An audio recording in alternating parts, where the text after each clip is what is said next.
Hi there, welcome. This is the Kelly's Astrology podcast, where you can find insight, guidance, and understanding through astrology. I'm Kelly, and I'll be your host.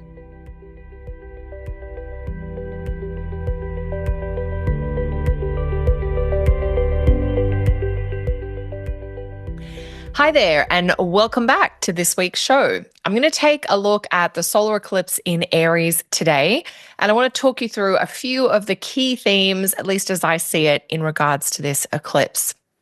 So we do have what's technically known as a partial solar eclipse. This is happening at 9 Aries, and it is happening on Saturday, March 29th in most locations. Now, this eclipse in Aries is a new moon or solar eclipse, and it's also an eclipse that is nearest to the North Node. So that combination of a North Node eclipse that is a new moon eclipse, that normally creates a hunger for more, this sort of craving for progress or for beginnings. But there's another theme inside this eclipse that I think is also worth a mention. Before I dive into all of those Aries eclipse themes, I want to let you know about a special Fire and Air Astrology Summit that I'm speaking at this weekend on March 22.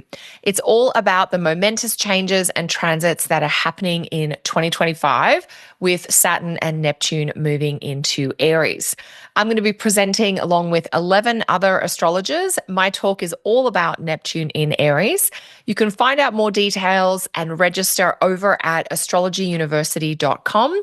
And even if you can't join us for the live day on the 22nd, all of the recordings and files will be available for purchase.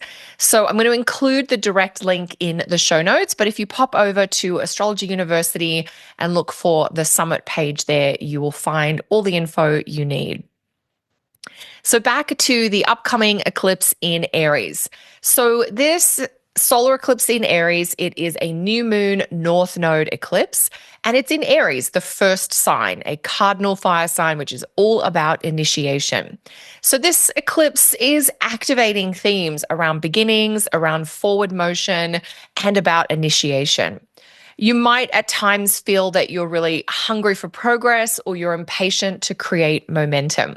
There is a fluctuating quality baked into this eclipse, which I'll share a little bit more about later. So if you have some of those moments of feeling really motivated, go for it and do a lot then if you can, because that energy is probably not going to be consistent. So since it is a solar eclipse, what we have going on technically is that the light of the sun, the solar body, is eclipsed or temporarily blocked by the moon. Now, this is a partial eclipse, which means that only like part of the sun is obscured. And so we have this sort of image, if you like, of the moon overcoming or blocking the sun, at least a little bit and at least for a short period of time. And this can symbolize the moon's realm of feeling, of instinct, of the body or the kind of visceral world overriding the sun's realms of logic or wisdom or the mind or even rational thought.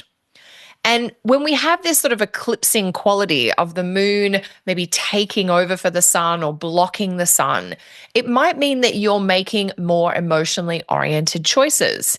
You might be feeling into previous plans to see whether they still fit okay from this altered perspective. And this theme of one light blocking another can be why so much does shift during an eclipse. Instead of drawing on all of your faculties or whatever your usual balance between sun moon is, we've got the moon in the primary position here. And that can be a little bit as though the symbols that have guided you, in one direction kind of slip away or fade away. And now you're invited to consider your plan or your path or even your place from a different point of view. And now you've got this altered or other vantage point, and that might mean that you notice things you missed earlier, or you might be realizing deeper connections that you previously were unaware of. So there's a lot of that idea of shadow and light and perception and perspective changing that happens through any eclipse. but particularly an eclipse in a fire sign, which is so much about the visual realm in terms of, what are the images or visuals that we're seeing? What are the pictures either out in the world or in our mind that are guiding or uplifting and inspiring us? And that idea of noticing different things or changing the way we're looking at an image. It's a lot of symbolism with the eclipses. Another little piece is that in the days leading up to the eclipse, both Venus and Mercury will have their retrograde conjunctions with the sun. And this technically places them temporarily into a position known as cazimi.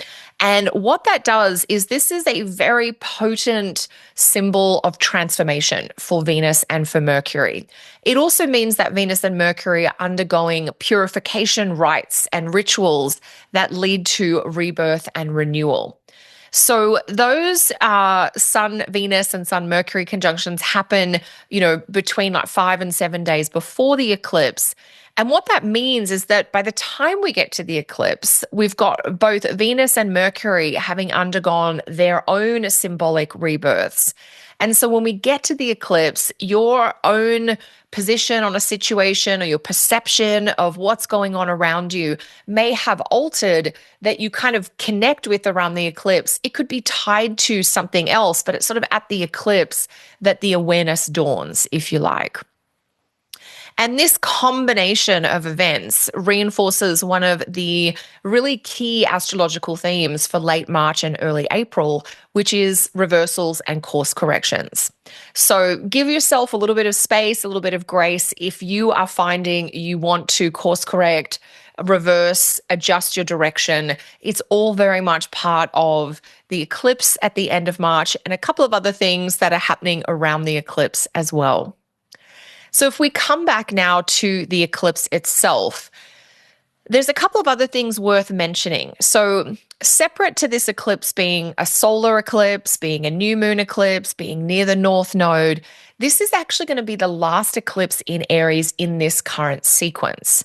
So the first eclipse in this current series of Aries North Node eclipses happened back in April of 2023. And so what we're also dealing with this particular eclipse at the end of March of 2025 is that it marks the end of a pattern of Aries eclipses that began back in April of 2023. So you could think about this window, April 2023 to March of 2025, as a particular period of time that was flavored by these North Node Aries eclipses. And so we could think of this as a 2-year trend that is now winding down or coming to its natural conclusion. Now, North Node eclipses in Aries have this really strong, pushing, impatient, do it now kind of vibe. And in that time frame from April 23 to March of 2025, you might recall, you might be aware that you've been obsessed with a specific goal. Maybe you have been kind of tunnel vision about a particular achievement or a project or a topic that you have just been obsessing over or fully focused on. You've been putting more of your energy, your time, your resources towards this particular thing. And if that's the case, I'm hoping that you're done or that you are almost done. And so one of the best ways to think about this is to think about the topics of the Aries house in your birth chart to consider where in your life you may have been pushing hard and maybe have made some great progress, great strides, in that 2-year window. Now, though, with this last eclipse in Aries, you maybe have 2 more weeks until the full moon around April 12th to wrap things up, to put whatever final, crossing the T's, dotting the I's, wrap a bow on it. This is the completion window for a project that you have been deeply focused on, consumed by, or obsessed with since April of 2023. Because now that we're not going to have any more of these North Node Aries eclipses, it means that it's time to slow things down around the topics and the themes of your Aries house. You want to find a new, more moderate or balanced, less extreme plan for that part of your chart and life for the next few years. It'll be 18 years before the North Node is back in Aries. And so this particular combination of North Node Aries eclipses, it doesn't repeat for another 18 years. And so we need to like calm that part of our chart down. We're thinking of moving away from obsession and extreme, focus to more moderation or balance in the Aries part of our chart and lives. So this eclipse does mark sort of that full stop at the end of this 2-year pattern. So I think that's worth noting, even if you're trying to just navigate, daily and weekly astrology. Sometimes it's good to remember, this is part of a longer pattern. And the story of this, the shape of this story is we're at the conclusion. We're at the summary. We're at the finishing place. Okay, so that's another piece about this eclipse. The next piece to consider, of course, is the ruler of the eclipse. Now, this eclipse is in Aries, which means it is ruled by Mars. And at the time of this eclipse, Mars is near the end of Cancer. It is actually coming to the end of its extended tour through Cancer, which is tied to the Mars retrograde that we've been undergoing. I know the Mars retrograde ended a while ago now, but in the immediate post-retrograde phase, there's always like a cleanup, wrap-up piece. And so part of this Aries eclipse, part of its themes are going to be informed by that desire to wrap things up, similar to the way that Mars is currently in this post-retrograde wrap-up phase of its own cycle. So we have this eclipse, which is the end of a 2-year cycle. We have it ruled by Mars, which is in its wrap up, sort out, finalize, whatever's unfinished from its recent retrograde cycle. So whether you're thinking about unfinished business or unresolved matters from January, February, or whether you're thinking about projects that have been consuming you for 2 years, whether it's kind of short or longer term, we do have themes of closing, completion, and finalization in this eclipse.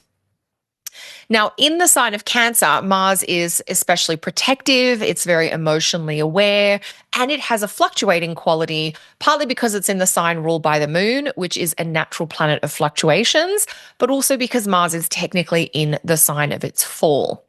And what this might mean is this eclipse could bring forward some topics to do with emotions, but probably to do with tender emotions or emotions around fear to do with protection or safety.